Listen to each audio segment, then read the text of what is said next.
It was really interesting to go back to the site and do some follow-up research. It was at that time that I discovered a directional effect of this rapid tree growth. I found one stump that had the thickened rings in the direction back towards where the craft had been.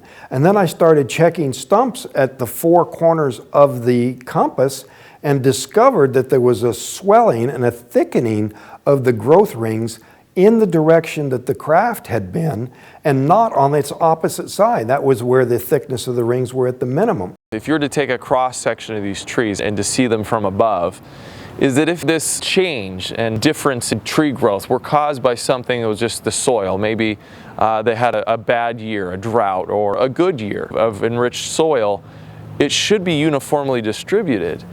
But what we found in the samples that we took around the clearing is that it's not.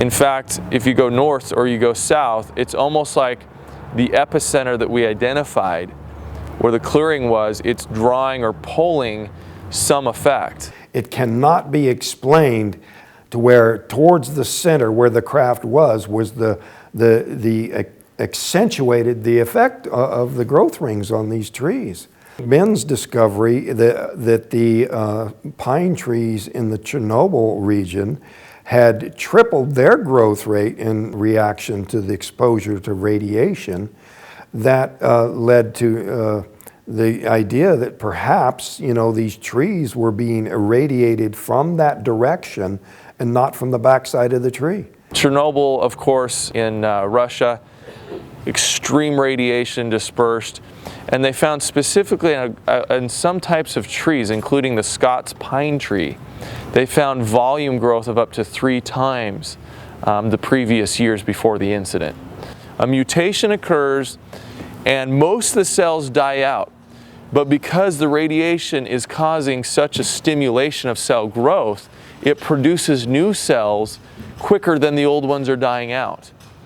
So our theory is to see if such radiation could have caused abnormal growth not only in the trees surrounding the clearing, but could it also cause this directionality, that something from an epicenter would only cause half of the tree facing it to possibly grow faster than the rest of the tree.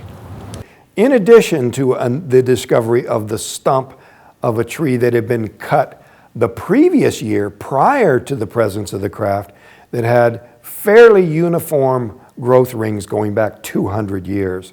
So any speculation about random changes in growth conditions on that ridge just don't hold water when you have this tree going back 200 years.